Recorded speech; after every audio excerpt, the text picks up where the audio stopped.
Hello दोस्तों, नमस्कार। स्वागत है आप सभी का हमारे यूट्यूब चैनल रुद्रार्थ क्लासेस में। कैसे हैं आप सभी दोस्तों? आशा करती हूँ कि आप सभी अच्छे होंगे, स्वस्थ होंगे और मस्त होंगे। दोस्तों, आप सभी की तैयारी कैसी चल रही है एग्ज़ाम्स को लेकर?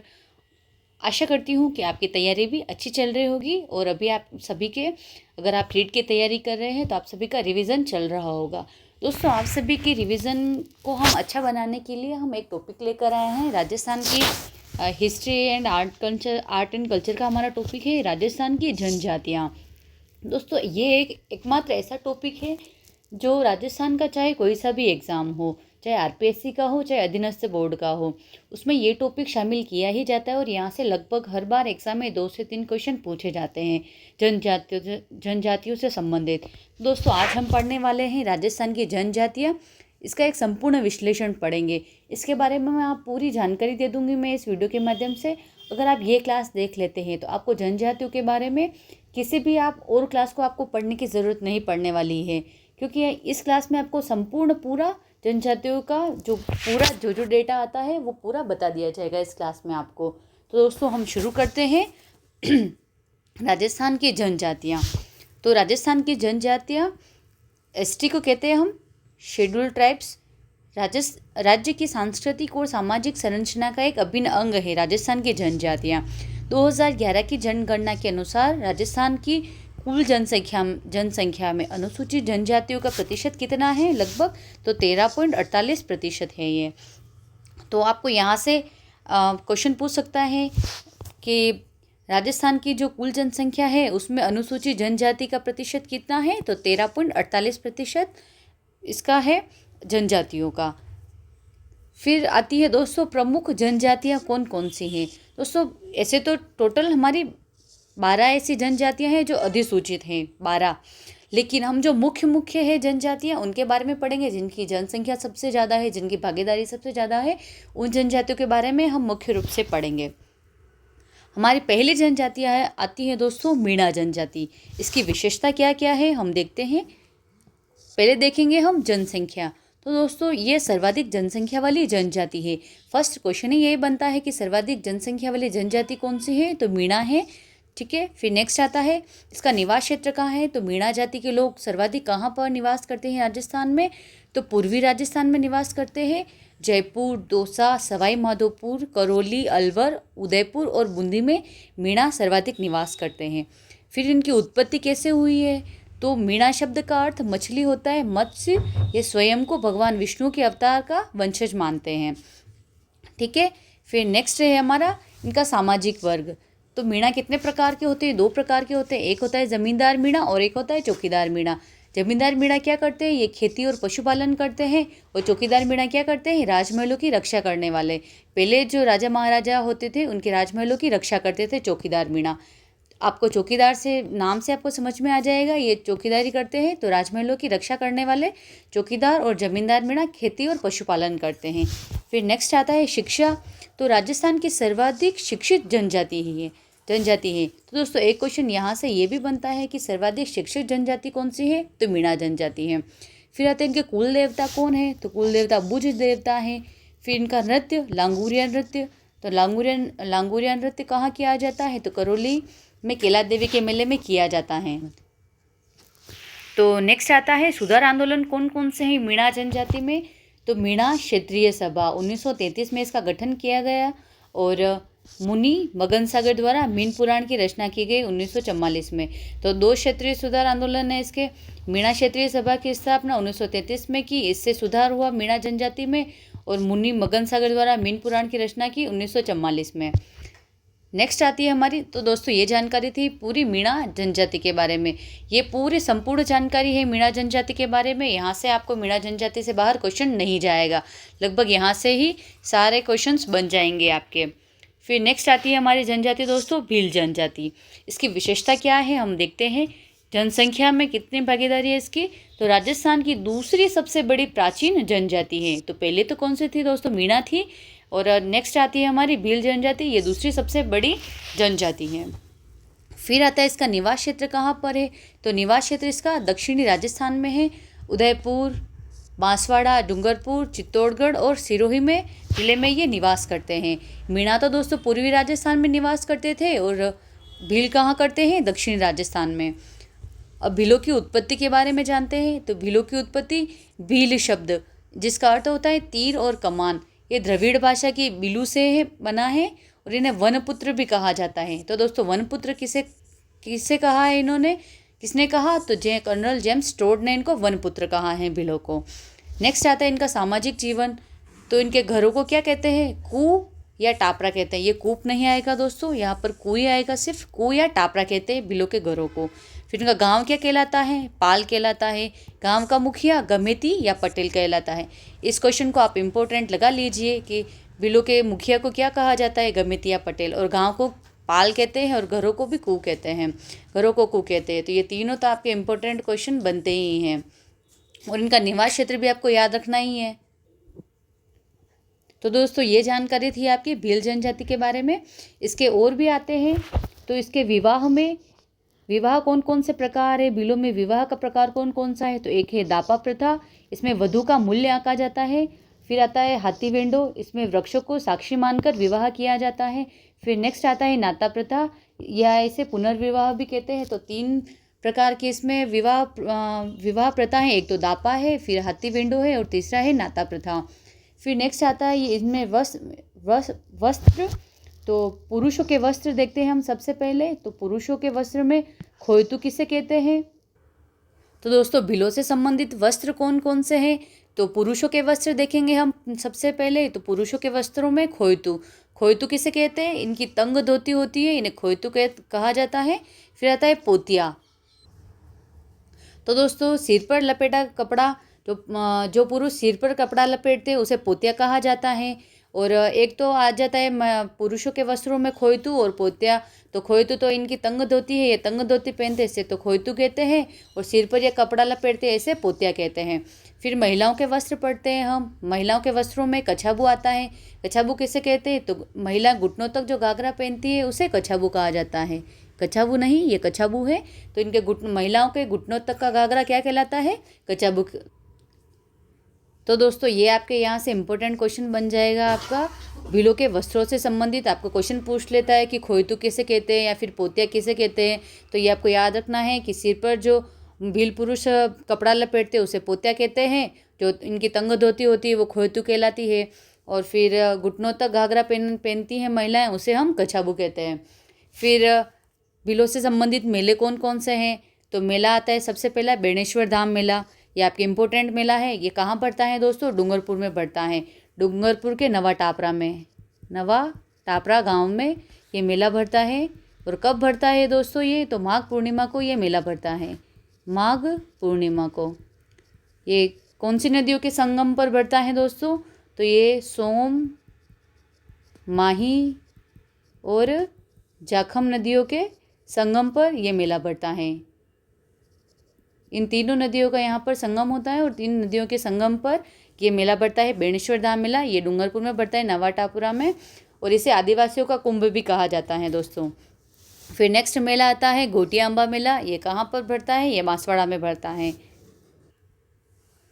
तो दोस्तों ये थे भीलों से संबंधित प्रमुख मेले थे। तो हमारा भीलों के संबंधित नृत्य कौन कौन से हैं, तो पहला नृत्य आता है गेर नृत्य, फिर आता है गवरी नृत्य जिसे राय भी कहते हैं। गेर नृत्य दोस्तों होली के अवसर पर किया जाता है, होली के अवसर पर किया जाता है। फिर नृत्य आता है भीलों का गवरी, इसे राय नृत्य भी कहते हैं। दोस्तों ये सबसे प्राचीन और लोक नाट्य है। ये कब किया जाता है, तो ये सावन और भादो महीने में 40 दिन तक किया जाता है, यानी कि ये राखी के अगले दिन से ही ये नृत्य शुरू हो जाता है। ये नृत्य 40 दिन तक किया जाता है। और इस नृत्य में ये नृत्य दोस्तों शिव भस्मासुर की कथा से संबंधित है, शिव भस्मासुर की कथा से संबंधित है।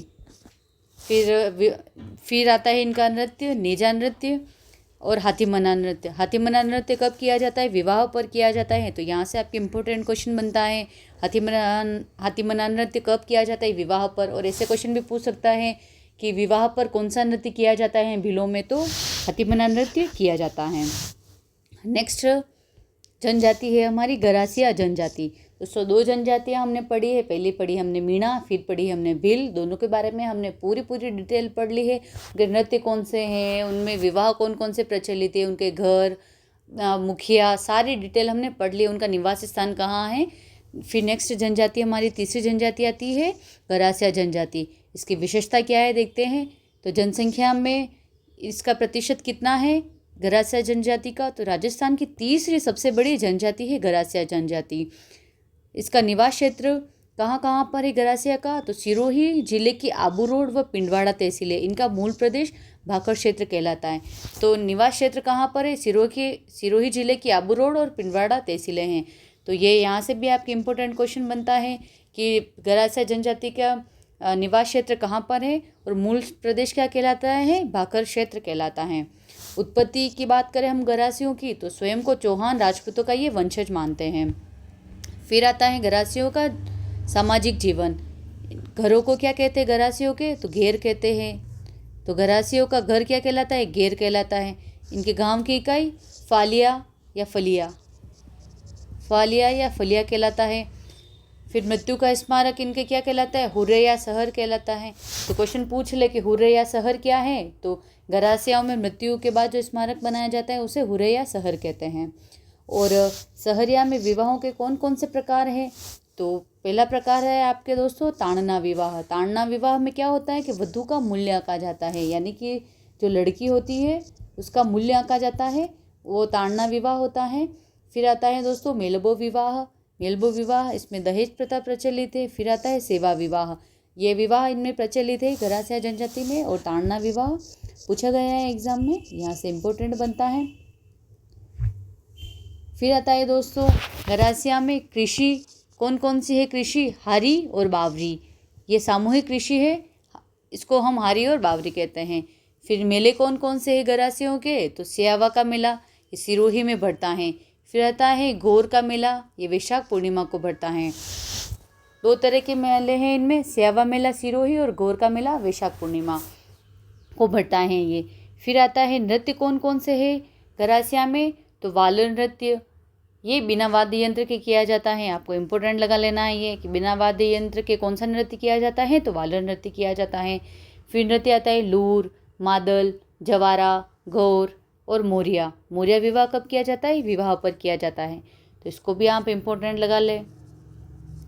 नृत्य से संबंधित क्वेश्चन बनते हैं आपके, नृत्य से संबंधित क्वेश्चन बनते हैं, विवाह से संबंधित बनेंगे, आपके घरों से संबंधित बनेंगे। आप एक भी चीज़ ऐसी नहीं है जिसको आप छोड़ सकते हैं कि ये कम इम्पोर्टेंट है। सारी चीज़ें बहुत अच्छी इम्पोर्टेंट है आपके लिए एग्ज़ाम की दृष्टि से, तो आपको याद रखनी है। फिर नेक्स्ट जनजाति आती है दोस्तों सहरिया जनजाति। दोस्तों हम सहरिया जनजाति देखिए उससे पहले हम एक बार वापस भील जनजाति के बारे में देखते हैं। तो इसमें हमने एक चीज़ और मिस कर दी है, क्योंकि हमने गरासियाओं की जो कृषि की जाती है वो तो देखी हमने, लेकिन जो भीलों में जो कृषि की जाती है, और यहाँ से इम्पोर्टेंट क्वेश्चन बनता है तो भीलों में कृषि कौन कौन सी की जाती है? तो कृषि का प्रकार कौन कौन सा है? तो कृषि का प्रकार है दोस्तों दजिया और ची माता। तो दजिया क्या है और ची माता क्या है देखते हैं हम। कृषि के ये प्रकार हैं दोस्तों, और ये स्थानांतरित कृषि हैं। ठीक है, दोनों क्या है? स्थानांतरित कृषि है, दजिया और ची माता। तो दजिया कृषि कहाँ पर की जाती है दोस्तों? तो दजिया कृषि मैदानी भागों में की जाती हैं। मैदानी भागों में की जाने वाली कृषि कौन सी है? दजिया। और पहाड़ी ढलानों पर जो कृषि की जाती है इसे ची माता कहते हैं।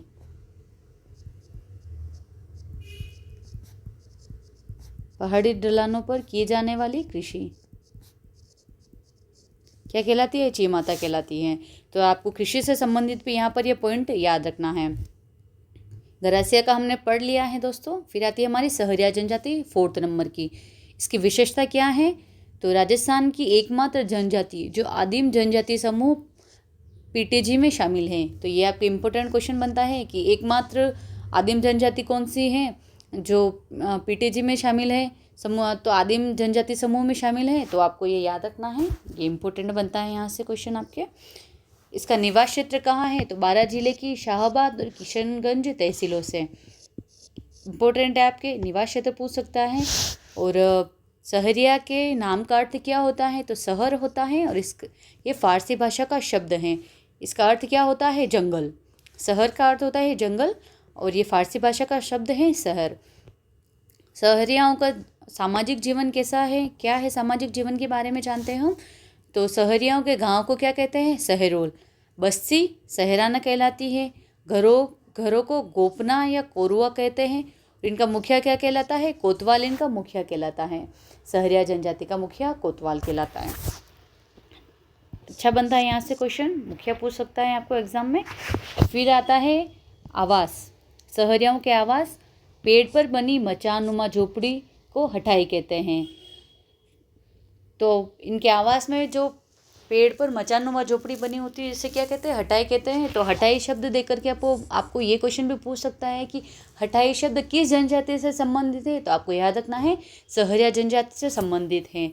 और इसमें भी आपको और पूछ ले कि हटाई क्या है, तो ये आवास है, और ये पेड़ पर मचानुमा बनाई गई जो झोपड़ी होती है उसे हटाई कहते हैं। फिर आता है दोस्तों, मेला कौन सा बढ़ता है, मेले कौन कौन से प्रमुख है सहरियाओं में। तो दोस्तों है सीताबाड़ी का मेला बारां में बढ़ता है। इसे सहरियाओं का कुंभ कहते हैं। दोस्तों ये कब बढ़ता है सीताबाड़ी का मेला, ये भी आपको याद रखना है। तो दोस्तों 2 मेले प्रमुख है, सीताबाड़ी का मेला, और एक मेला और आ जाता है दोस्तों, दूसरा मेला आ जाता है आपके कपिलधारा का मेला। कपिलधारा का मेला ये भी बारां में ही बढ़ता है।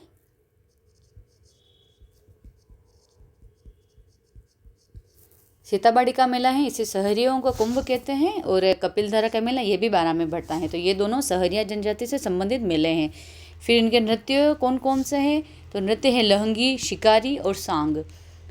3 तरह के ये नृत्य करते हैं, और इन्हें मनरेगा में 100 दिन की जगह 200 दिन का रोजगार मिलता है।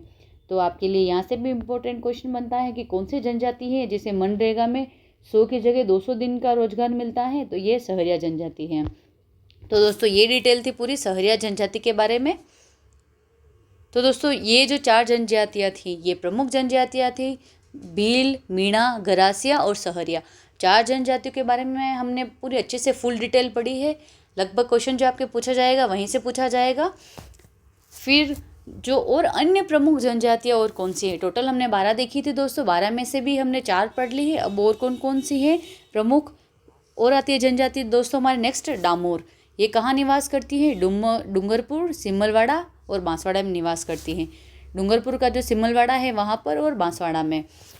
फिर इनकी मुख्य विशेषता क्या क्या है डामोरों की, तो पुरुषों में भी महिलाओं जैसे आभूषण पहनने का प्रचलन है। तो ये आपकी इम्पोर्टेंट क्वेश्चन बनता है कि कौन सी जनजाति में पुरुष महिलाओं जैसे आभूषण पहनता है, तो डामोर जनजाति में पहने जाते हैं। फिर इनका मेला कौन कौन से हैं मेले, तो छेला बावजी का मेला डामोर जनजाति से संबंधित है। फिर नेक्स्ट जनजाति आती है हमारी दोस्तों कंजर जनजाति।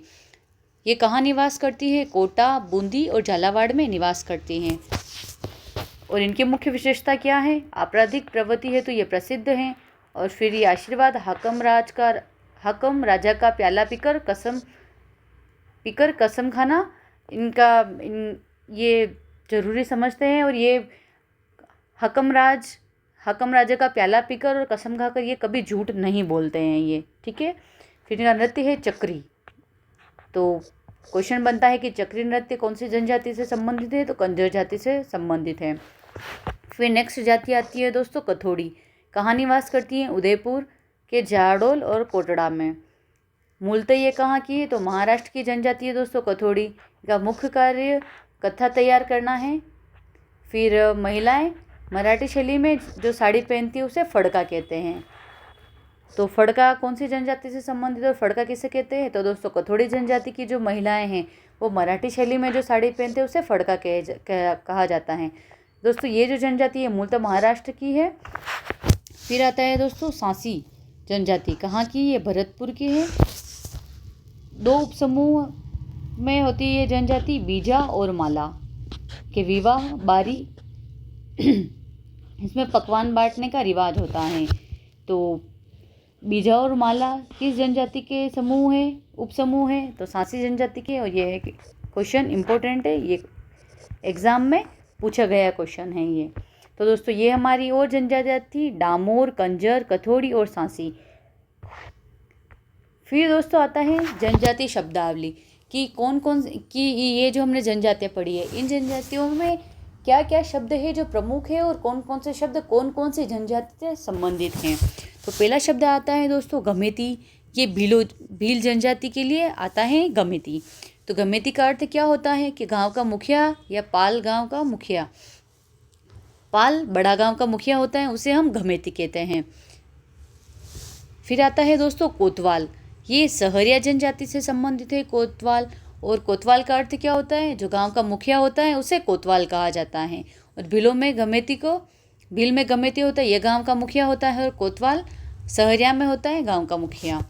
फिर आता है कूप नहीं है यहाँ पे, कू है, कू या टापरा भील जनजाति से संबंधित शब्द है और भीलों के घरों को कू कहते हैं। फिर आती है नेक्स्ट जनजाति गरासिया। घेर शब्द हैं। घेर शब्द का अर्थ क्या है? जो गरासियों के घर होते हैं उन्हें घेर कहा जाता है। फिर आता है दोस्तों फालिया। ये भी गरासिया जनजाति से संबंधित है। तो गांव की सबसे छोटी इकाई या बस्ती होती है, उसे फालिया कहा जाता है। फिर आती है दोस्तों नेक्स्ट जनजाति गरासिया। शब्द क्या है? हुरे। शब्द क्या है? हुरे शब्द है। ये गरासिया जनजाति से संबंधित है और इसका अर्थ क्या होता है दोस्तों? मृत्यु स्मारक। जब मृत्यु के बाद जो स्मारक बनाया जाता है वो हुरे कहा जाता है। और किस जनजाति में कहा जाता है? तो गरासिया जनजाति में कहा जाता है। फिर आता है दोस्तों दापा। दापा किस जनजाति में प्रसिद्ध है? तो भील या गरासिया में प्रसिद्ध है, दोनों जनजातियों में है। इसका अर्थ क्या होता है? तो वधु मूल्य, लड़की के पिता को दी जाने वाली राशि दापा कहलाती है। कौन सी जनजाति में प्रसिद्ध है? भील और गरासिया में। फिर आता है दोस्तों खेला और खोइतू। ये भील जनजाति से संबंधित है। भील पुरुषों की तंग धोती को हम खोइतू कहते हैं, ये आपको याद रखना है। फिर आती है दोस्तों भील जनजाति, इसमें आता है कछाबू। कछाबू क्या है? तो भील महिलाओं का घुटनों तक का घाघरा कछाबू कहलाता है। फिर आता है दोस्तों मोताना। मोताना क्या है? ये भील जनजाति से संबंधित शब्द है। मृत्यु पर लिया जाने वाला जुर्माना या क्षतिपूर्ति मोताना कहलाती है। भीलों में दोस्तों किसी की मृत्यु हो जाए या ऐसा कुछ जुर्माना क्षतिपूर्ति ली जाती है, मृत्यु पर लिया जाने वाला जुर्माना या क्षतिपूर्ति क्या कहलाती है? मोताना कहलाता है। फिर जनजाति आती है दोस्तों कथोड़ी। फड़ का शब्द है, कथोड़ी जनजाति से संबंधित। तो इसका अर्थ क्या होता है? हमने अभी पढ़ा है दोस्तों। कथोड़ी महिलाओं की मराठी शैली में जो साड़ी पहनी जाती है उसे फड़का कहा जाता है। दोस्तों ये थी जनजाति से संबंधित प्रमुख शब्दावली थी। ये हमने सारे दोस्तों ये हमने जो जनजातियाँ पढ़ी थी उसके साथ में पढ़ा था, लेकिन अलग से हमने आपको शब्दावली भी निकाल के दे दी है। तो आपको अगर आप अलग से शब्द भी अगर आपके लिए आ जाता है कि गमेती शब्द का अर्थ क्या होता है या गमेती किस जनजाति में होता है, तो ये भी आपको याद रखना है। तो यहाँ से आपके क्वेश्चन क्लियर हो जाएगा और अच्छे से। फिर दोस्तों नेक्स्ट आता है हमारा राजस्थान के प्रमुख जनजातीय आंदोलन। दोस्तों हम जनजाति के बारे में पूरी फुल डिटेल पढ़ेंगे हम, ठीक है। तो जो प्रमुख जनजातीय आंदोलन हुए हैं हम उनके बारे में भी पढ़ेंगे कि जनजातियों में कौन कौन से आंदोलन हुए हैं। तो सबसे पहला आंदोलन आता है दोस्तों भगत आंदोलन। प्रमुख नेता कौन थे? किसने भगत आंदोलन शुरू किया? तो गोविंद गुरु ने किया। किस क्षेत्र में किया? तो डूंगरपुर, बांसवाड़ा और सिरोही में किया। इसका मुख्य कारण और परिणाम क्या रहा भगत आंदोलन का? तो संप सभा की स्थापना की 1883 में। भीलों में सामाजिक और नैतिक सुधार किए गए। और मानगढ़ हत्याकांड जो 1913 में हुआ था इसी आंदोलन से संबंधित है, ये भगत आंदोलन से। तो आपके इम्पोर्टेंट क्वेश्चन बनता है आपके कि भगत आंदोलन के प्रणेता कौन है? तो गोविंद गुरु हैं। क्षेत्र भी पूछ सकता है आपको। और संप सभा तो इम्पोर्टेंट क्वेश्चन है ही आपके, कब की गई स्थापना? तो 1883 में की गई। और मानगढ़ हत्याकांड का संबंधित इसी आंदोलन से है, भगत आंदोलन से। 1913 में इसकी स्थापना की गई। फिर दोस्तों दूसरा आंदोलन है हमारा एकी आंदोलन। इसके प्रणेता कौन है? मोतीलाल तेजावत है एकी आंदोलन के। इसका क्षेत्र क्या है? उदयपुर, सिरोही, गुजरात, पोमर क्षेत्र है। ये एकी आंदोलन का क्षेत्र है। फिर इसका मुख्य कारण क्या था और परिणाम क्या थे? बहुमत भील आंदोलन भी कहलाता है। ठीक है, मातृकुंडिया राशि से इसकी शुरुआत की गई थी। और तेजावत को बावजी भी कहते हैं। जो मोतीलाल तेजावत है दोस्तों, इनको बावजी भी कहा जाता है। इन्होंने मोतीलाल तेजावत ने 21 सूत्री मांग पत्र भी, जिसे मेवाड़ की पुकार कहा जाता है, ये भी प्रस्तुत किया था। मेवाड़ के महाराणा के समक्ष 21 सूत्री मांग पत्र प्रस्तुत किया था। इसे मेवाड़ की पुकार भी कहा जाता है। तो दोस्तों ये डिटेल थी एकी आंदोलन के बारे में। फिर नेक्स्ट डिटेल आती है दोस्तों, नेक्स्ट जाति आती है मीणा आंदोलन। नेक्स्ट जाति थी मीणा। इसने कौन कौन से आंदोलन किए? तो मीणा आंदोलन में मुनि मगन सागर थे इसके प्रणेता मीणा आंदोलन के। और क्षेत्र था जयपुर और पूर्वी रियासतें। और प्रमुख कारण और परिणाम क्या थे? तो जरायम पेशा कानून 1930 में के विरोध में हुआ था मीणा आंदोलन। फिर इसी अधिनियम के तहत मीणाओं को जन्मजात अपराधी माना गया था। मीणा क्षेत्रीय सभा का गठन, यह कानून 1952 में समाप्त हो गया था। तो मीणा जो जनजाति है इसको जन्मजाति अपराधी मान लिया गया था। फिर इसी के विरोध में फिर मीणा क्षत्रिय सभा का गठन किया गया था और 1952 में इसको समाप्त कर दिया था। जरायम पेशा कानून में दोस्तों मीणाओं को जन्मजात अपराधी माना गया था। फिर दोस्तों नेक्स्ट आता है शुद्धि आंदोलन। ये किसने चलाया? तो स्वामी दयानंद सरस्वती ने चलाया और ये भीलों से संबंधित है। और इसका परिणाम क्या रहा? तो भीलों को हिंदू धर्म में बनाए रखने का प्रयास किया गया था। क्योंकि दोस्तों पहले बहुत ज़्यादा आक्रमण वगैरह ये होते थे और धर्म परिवर्तन का बहुत ज़्यादा उस समय चलन था।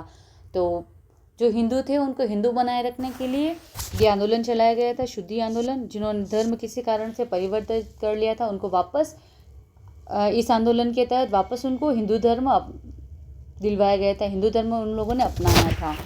तो दोस्तों ये था हमारा आज का प्रमुख टॉपिक। ये हमने पढ़ा था राजस्थान में प्रमुख जनजातियाँ। तो दोस्तों ये हमने पूरी डिटेल देखी थी पूरी जनजातियों के बारे में। सबसे पहले देखिए थे हमने सामान्य जानकारी देखी थी जनजातियों के बारे में। फिर हमने पढ़ी मीणा जनजाति के बारे में, हमने सारी डिटेल पढ़ी। फिर हमने भील जनजाति के बारे में पढ़ा। फिर हमने गरासिया जनजाति के बारे में पढ़ा। फिर हमने सहरिया जनजाति के बारे में पढ़ा। और दोस्तों और जो प्रमुख अन्य जातियाँ आती हैं, डामोर, कंजर, कथोड़ी, सांसी, इनके बारे में हमने पढ़ा। फिर इन सब की शब्दावली के बारे में पढ़ा हमने, जनजातीय शब्दावली के बारे में। फिर हमने राजस्थान के प्रमुख जनजातीय आंदोलन पढ़े हैं हमने। इस तरह दोस्तों हमने अपना जो पूरा टॉपिक था राजस्थान में प्रमुख जनजातियाँ ये कंप्लीट किया है। दोस्तों आपको क्लास कैसी लगी है? अगर आपको क्लास अच्छी लगी है तो प्लीज़ लाइक, शेयर, कमेंट और सब्सक्राइब करें आप चैनल को, ताकि आपके लिए और भी हम अच्छी वीडियोज़ लेकर आते रहें तो वो आप तक सबसे पहले पहुंच जाए। तो इसी के साथ मिलते हैं हम दोस्तों नेक्स्ट क्लास में। इसके साथ धन्यवाद।